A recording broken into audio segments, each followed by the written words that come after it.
Hi hello welcome to TDR coaching centre. Good morning to all. ముందుగా TDR coaching it's the brand and coaching centre for those who are preparing for RMST, Rashtriya military colleges and Navodaya, NMMS ఇవన్నీ competitive ఎగ్జామ్స్కి సక్సెస్కి నాంది. Science స్కూల్కి కూడా. అయితే ముందుగా ఎవరైతే ఇంట్రెస్టెడ్ క్యాండిడేట్స్ ఉన్నారో, ఇవన్నిటికి ప్రిపేర్ అవ్వడానికి సిద్ధంగా ఉన్నారో సంప్రదించుకున్నట్లయితే ఈ టీడీఆర్ కోచింగ్ సెంటర్ని సంప్రదించండి. One of the best coaching centre near by you. అయితే ముందుగా 10th క్లాస్ స్టూడెంట్స్ ఎవరైతే ప్రిపేర్ అవుతున్నారో, those are preparing for the 10th class examinations, especially biology text బుక్స్లో మీరు చూసినట్లయితే అందులో ఏంటి అంటే టెక్స్ట్ బుక్స్లో క్లియర్ కట్గా ఉండదు. జస్ట్ సింపుల్గా ఇచ్చేస్తాడు ప్రోడక్ట్, అంతవరకే. కానీ అవి ఎలా వస్తున్నాయి స్టూడెంట్కి అర్థం అవ్వదు. ఇలా అర్థమయ్యేలా సింపుల్ షార్ట్ కట్లో ఏదో చిన్న ప్రయత్నం, మా వంతు సహాయాన్ని సహకారాన్ని స్టూడెంట్ని అందిస్తుంది ఈ టీడీఆర్ కోచింగ్ సెంటర్. అయితే ఫస్ట్ టాపిక్ లివింగ్ ఫినామినా వస్తాయి మొత్తం. అందులో డైజెషన్ టాపిక్ చెప్తాను మీకు. ముందుగా digestion.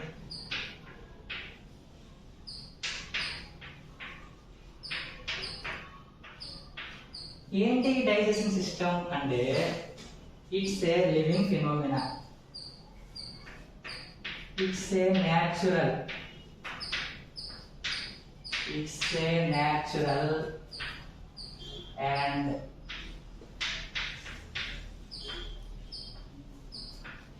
living phenomena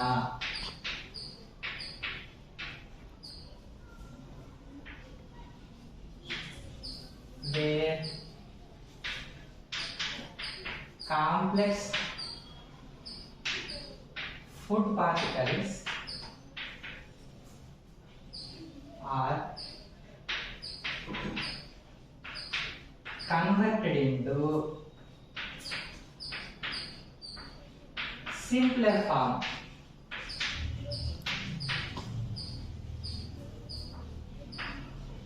by chemical and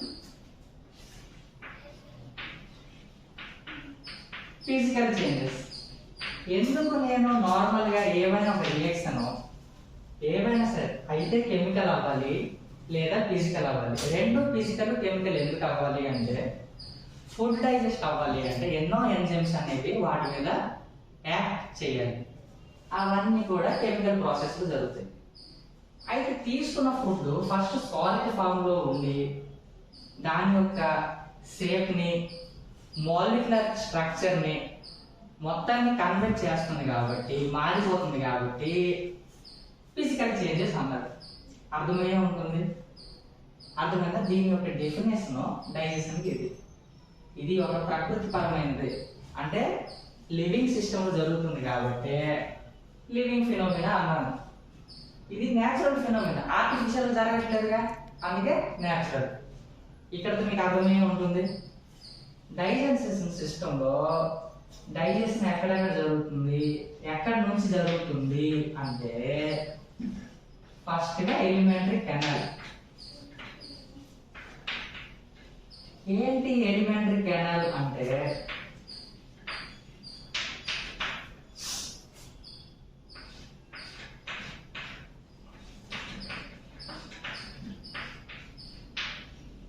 pathway of food from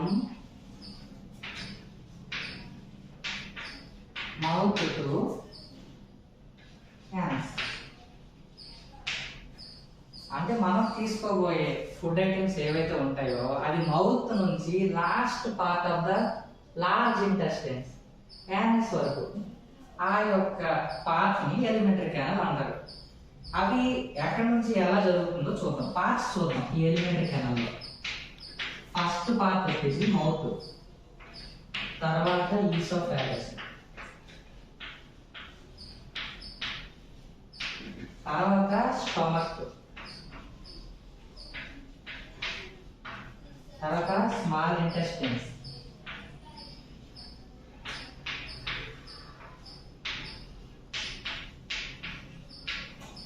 last వచ్చేసి లార్జ్ ఇంటెస్టైన్.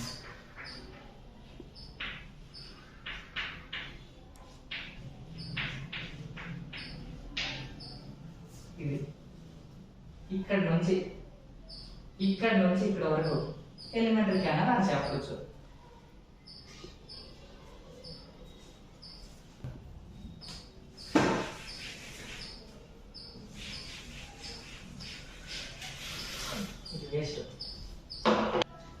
అయితే ముందుగా ఫస్ట్ డైజెషన్ సిస్టమ్ లో ఫస్ట్ పార్ట్ ఏంటి అంటే మౌత్. మనం మౌత్ గురించి తెలుసుకుందాం. మౌత్ లో the cavity between upper and lower జా is called buccal cavity.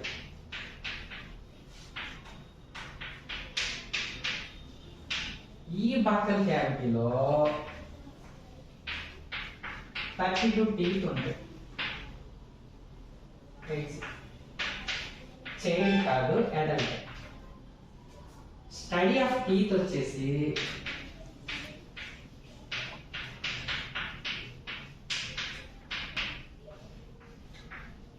ఆడోంటాలజీ. మరి డాక్టర్ ఎవరైతే స్పెషలైజేషన్ ఉంటాడో వాడిని డెంటిస్ట్ అంటాం. Dentist who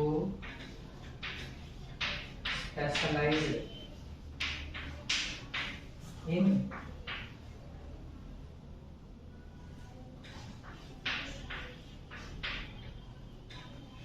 dental. Okay. Normal గా 32 టీత్ 4 టైప్స్ ఉంటాయి. అంటే 4 different types teeth. Different type కాబట్టి సిమిలర్ అయితే హోమో అవుతుంది, డిఫరెంట్ కాబట్టి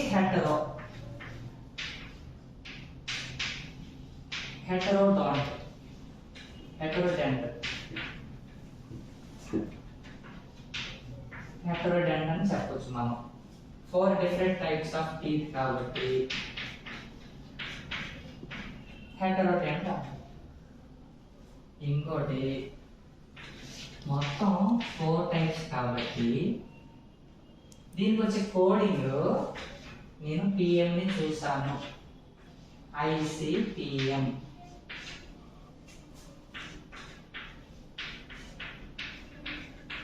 ఇన్సిజరు, కెనైను, ప్రీమోలరు, లాస్ట్ వన్ వచ్చి మోలర్. అంతే, మొత్తం 32 ఉంటాయి. ఓకే.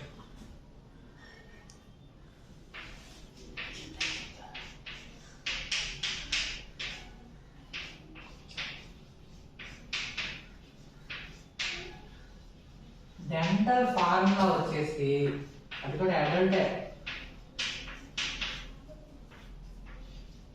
2123/2123. ఇది వచ్చి అప్పర్ జా, ఇది వచ్చి లోయర్ జా. ఏంటి ఫార్ములా ఎలా వచ్చింది అంటే మొత్తం టీత్ ఎన్ని 32 టీత్.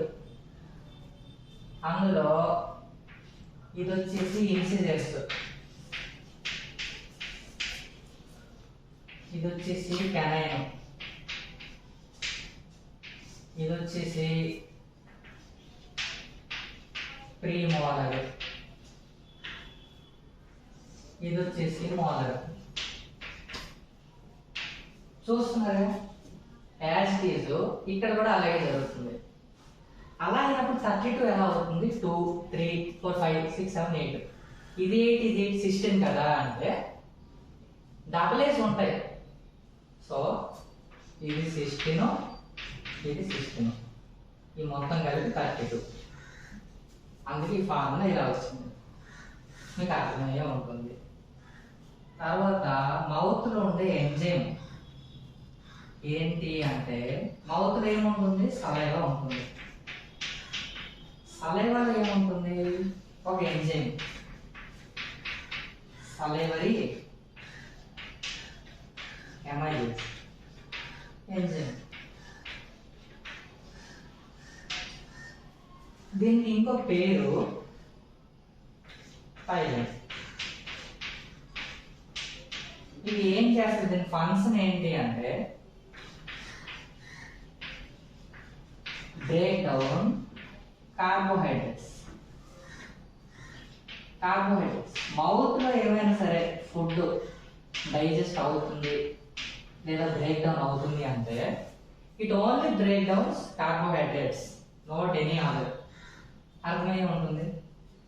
అదే సలైవాలో ఇది ఎంజైమ్. సలైవాలో ఏముంటుంది అంటే ఎంజైమ్ ఉంటుంది. ఆ ఎంజైమ్ సలైవరీ ఎమైలేజ్, దానికి ఇంకో పేరు థైలిన్. అదే సలైవాలో ఇంకేముంటాయి అంటే లైసోజైమ్. దీని పని ఏంటి అంటే యాంటీ బ్యాక్టీరియల్ ప్రాపర్టీ.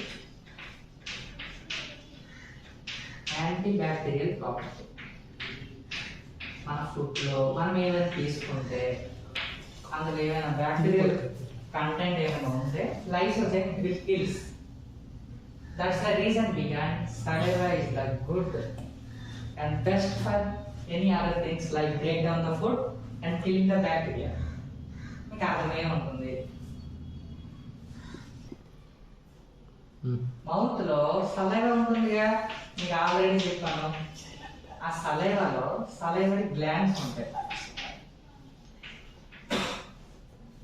ఏంటి సలైవరీ గ్లాండ్స్ అంటే సలైవా రిలీజ్ అవ్వాలంటే గ్లాండ్స్ నుంచి రిలీజ్ అవ్వాలి. అవే సలైవరీ గ్లాండ్స్.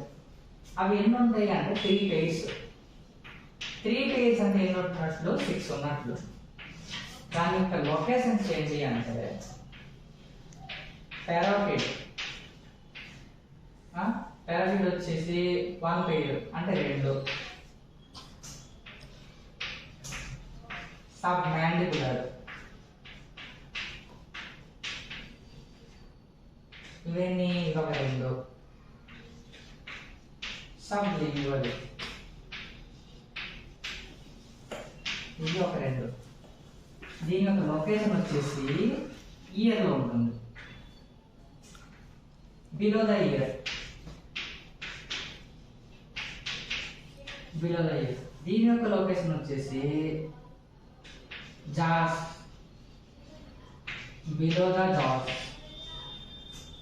దీని యొక్క లొకేషన్ వచ్చేసి బిలో ద టంగ్.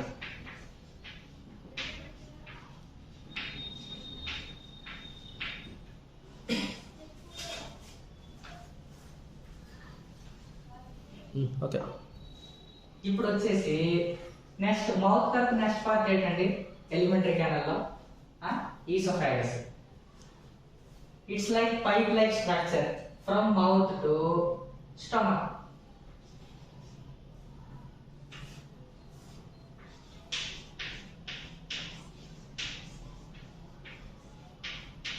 అసలు ఈసోఫాగస్ అంటే ఏంటి అంటే the food part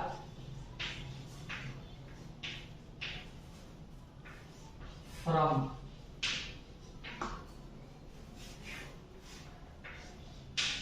between mouth to stomach. అవి ఎలా ఉంటాయి అంటే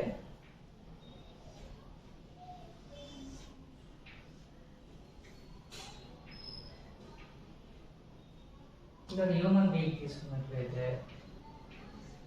ఇది మౌత్,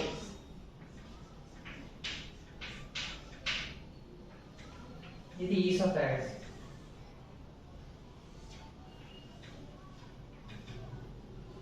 ఇది ఈసోఫాగస్.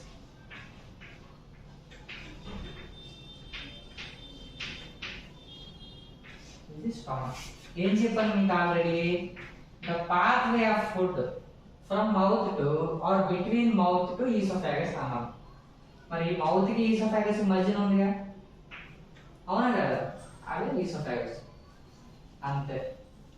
అయితే నార్మల్గా ఇందులో వచ్చేది ఏంటి అంటే ఈసోఫాగస్, లైక్ ఇది ఒక ఈసోఫాగస్ అనుకున్నట్లయితే ఇక్కడ ఫుడ్ పార్టికల్స్ ఉంటాయి, దాన్ని మనం బోలస్ అన్నాం. ఇక్కడ మ్యూకస్ మెంబ్రేన్ ఉంటుంది.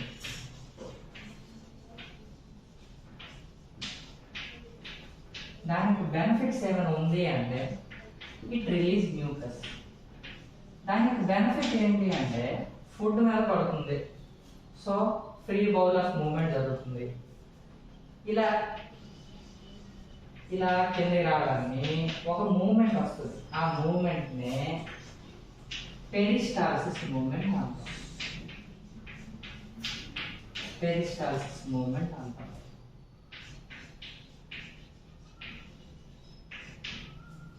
అయితే ఒక్కొక్కసారి మన ఫుడ్ నచ్చకో, లేకపోతే ఫుడ్ పడకో, లేకపోతే ఎలర్జీ ఇష్యూనో, any other factors may be applicable, so వాంతి అవ్వచ్చు. అలాంటి దాన్ని మనం రివర్స్ పెరిస్టాల్సిస్ అనొచ్చు.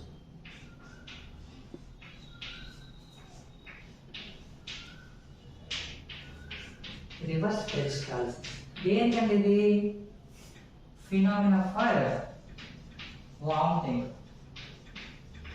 Phenomena for vomiting.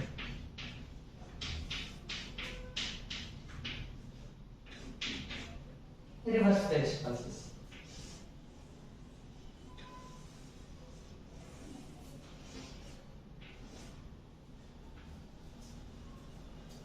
అయితే మౌత్ నుంచి స్టమక్ వరకు కొన్ని పార్ట్స్ ఉంటాయి, అర్థమవుతుందా?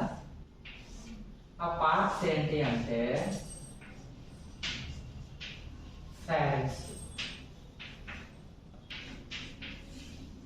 లారింక్స్, ట్రాకియా. ఎప్పుడైనా సరే బయాలజీలో మీకు మార్క్స్ పెంచాలి, లేకపోతే మార్క్స్ మంచిగా రావాలి అంటే first you should diagram, it should be neat and labelled. ఏదైనా సరే డయాగ్రామ్ వేయాలి, where diagram is necessary. Biology అంటేనే డయాగ్రామ్, ఎక్కడ డయాగ్రామ్ అవసరం అవుతుందో అక్కడ మీరు డయాగ్రామ్ వేసేది విత్ నీట్ లేబుల్డ్ డయాగ్రామ్. అంటే లేబుల్ చేయాలి వాటి యొక్క పార్ట్స్, ఇలా చేసి దానికి యూజెస్. ఫారింక్స్ అంటే pathway for both food and wind. అంటే ఆహారానికి గాలికి రెండింటిని గొట్టం లాంటిది. మరి లారింక్స్ అంటే ఏంటి అంటే it's only wind pipe, it is a wind pipe. అంటే గాలి గొట్టం తెలుగులో చెప్పాలంటే. అదే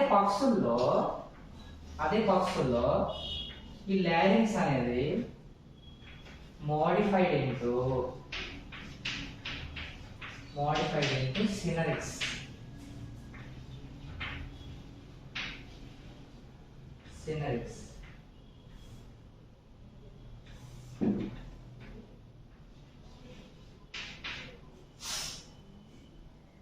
విండ్ పైప్ అనొచ్చు, లేదా సౌండ్ బాక్స్ అని కూడా అనొచ్చు.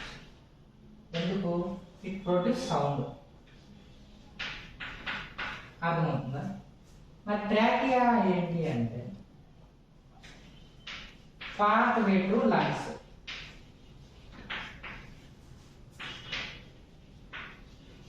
ఏంటి ట్రాకియా అంటే ఫర్ ఎగ్జాంపుల్ ఇది ఇలా ఉంది,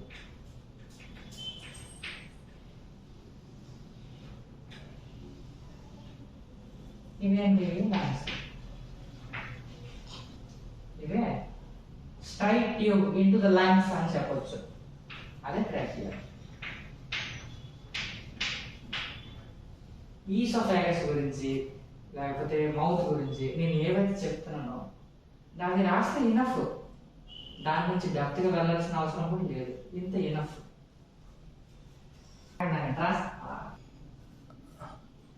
అయితే మనం ఫుడ్ తీసుకున్నప్పుడు ఫుడ్ తింటూ మాట్లాడతారు చాలా మంది, స్టూడెంట్స్ కానీ అడల్ట్స్ కానీ ఎవరైనా. ఇలా అవుతున్నప్పుడు ఏమవుతుందంటే ఫుడ్ పైపు వెండి పైపు రెండు ఒకేసారి యాక్షన్ జరగడం వల్ల బాడీలో డైజెషన్ సిస్టమ్ అనేది డిస్టర్బ్ అవుతుంది. దానివల్ల వెండి పైపు లోపలికి ఈ ఫుడ్ వెళ్ళిపోతుంది, అప్పుడు ఎక్కిలు వస్తాయి మనకి. అందుకే తింటున్నప్పుడు మాట్లాడకూడదు అంటారు. అవి ఏంటి అంటే చూడండి, ఇది గ్లాటిస్,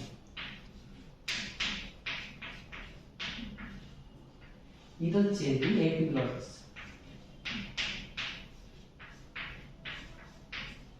సో అడుగుతారు ఎపిగ్లాటిస్ యొక్క యూజ్ ఏంటి అని ఎవరైనా అడిగితే ఒకటే మీరు చెప్పాలి, it prevents to entry the food in to the wind pipe అని చెప్పాలి. అర్థమవుతుందా? It prevents the entry the food in to the wind pipe అలా చెప్పాలి. దానికి యూజెస్ మీకు ఎక్కువగా అడుగుతుంటాడు. ఇప్పుడు నెక్స్ట్ పార్ట్ వచ్చేది స్టమక్. ఏంటి స్టమక్, దేనికి యూస్ఫుల్ అవుతుంది అంటే స్టోరేజ్ ఆఫ్ ఫుడ్. మనం తీసుకునే ఫుడ్ మొత్తం ఎక్కడ స్టోర్ అవుతుంది? స్టమక్ లో. దాని యొక్క షేప్ ఏంటి అంటే జే షేప్. జే షేప్ స్టమక్. ఆ స్టమక్ ఇవ్వండి ఇలా ఉంటుంది.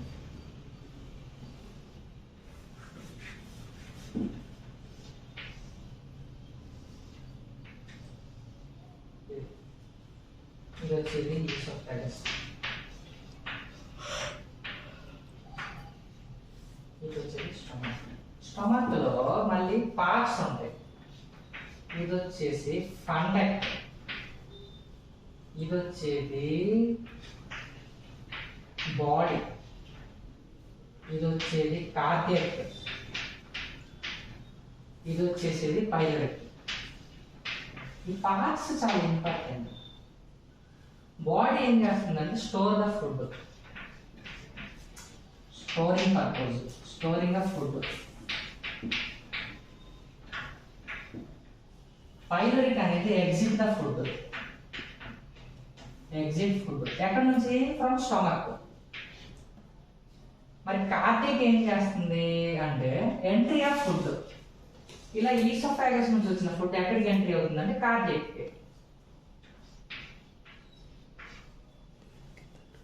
అంతే. ఓకే, స్టమక్ లో మీకు ఇక్కడ ఈసోఫాగస్ కి స్టమక్ కి ఒక స్పింక్టర్ మజిల్స్ ఉంటుంది. స్పింక్టర్ మజిల్స్ యొక్క యూజ్ ఏంటి అంటే స్పింక్టర్ మజిల్స్ చాలా యూజ్ఫుల్. ఇవి యూజ్ ఏంటంటే prevents back flow of food. మనం తీసుకోబోయే ఫుడ్ మళ్ళీ బయటకు వచ్చేది కదా, లోపలికి అలా వెళ్ళిపోతుంది అండి. ఎవరైనా కాపలదారులు ఉన్నారా? అది ఎవరైనా ఉన్నారు అంటే స్పింక్టర్ మజిల్స్. అవి ఏం చేస్తుంది అంటే ఇలా వెళ్ళిన ఫుడ్ అలా వెళ్ళిపోవాలి, ఇలా రాకుండా అడ్డుకునేదే sphincter muscles. Prevents back flow of food. అలా ఈ స్పింక్టర్ మజిల్స్ బిట్వీన్ ఈసోఫాగస్ కి అండ్ స్టమక్ కి ఉంటుంది కాబట్టి దానికి వచ్చే పేరు gastric gastro oesophageal sphincter muscles. Sphincter muscles.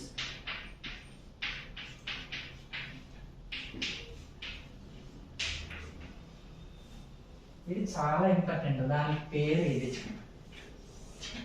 It's the gastroesophageal sphincter muscles which prevents back flow of food. అది స్టమక్ గురించి ఇలా అడిగితే ఇవి. స్టమక్ లో ఫుడ్ ని మనం ఏమంటాము అంటే కైమ్. అక్కడ ఈసోఫాగస్ లో ఏమన్నాం? బోలస్ అన్నాం. ఇక్కడ కైమ్ అంటే పార్షియల్లీ డైజెస్టెడ్ ఫుడ్. పార్షియల్లీ అన్నా సెమీ అన్నా హాఫ్ అన్నా ఒకటే, అంటే సగం. Partially digested food in stomach. Stomach లో ఇది స్టమక్ అనుకుంటే ఇది స్టమక్ అనుకుంటే ఇలా ఇంటర్నల్ గా కొన్ని స్ట్రక్చర్స్ ఉంటాయి, folded structures. Fold structure called రూగే.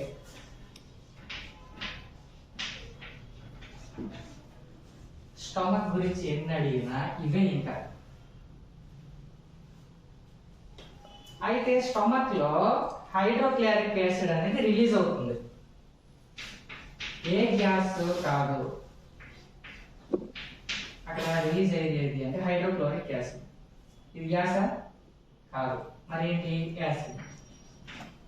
Hydrochloric acid acidic nature. ఇది స్ట్రాంగ్ యాసిడా వీక్ యాసిడా? Strong acid. అది స్టమక్ లో యాసిడ్ పడితే పెయిన్ రావాలి కదా, లేదా కాలిపోవాలి కదా. ఎందుకు రాదు? అంత స్ట్రాంగ్ అయినప్పుడు. As stomach it is a smooth muscles. అంత స్మూత్ అయినప్పుడు, ఇది అంత స్ట్రాంగ్ అయినప్పుడు ఎందుకు దానికి ఆఫ్ చేయట్లేదు అంటే అందులో బైకార్బోనేట్స్ అండ్ మ్యూకస్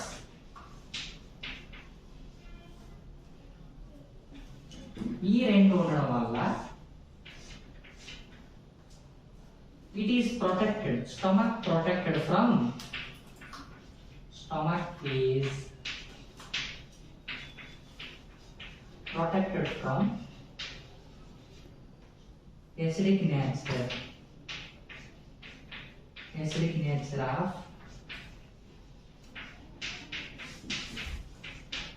acid. అంతే. ఓకే. అంతే. స్టమక్ గురించి ఎంత అడిగినా ఇంతే. వాడు ఎలా అడిగినా మీకు ఫస్ట్ వచ్చేది కాన్సెప్ట్. కాన్సెప్ట్ క్లియర్గా ఉన్నప్పుడు ఎవ్వరు మిమ్మల్ని ఆపలేరు. అంతేగాని బుక్స్లో ఏదో ఉంది చదువుదాం క్లియర్ కట్గా లేకుండా బై హార్ట్ చేసి చదివితే అది ఆ క్షణమే గుర్తుంటుంది. కాన్సెప్ట్ గుర్తుంచుకుంటే మీరు ఎన్ని పాయింట్స్ రాయొచ్చు, 8 మార్క్స్కి రాయొచ్చు, 4 మార్క్స్కి రాయొచ్చు, 2 మార్క్స్కి రాయొచ్చు. So concept is very much interested. So you should learn this concept carefully. And thank you for giving the best opportunity.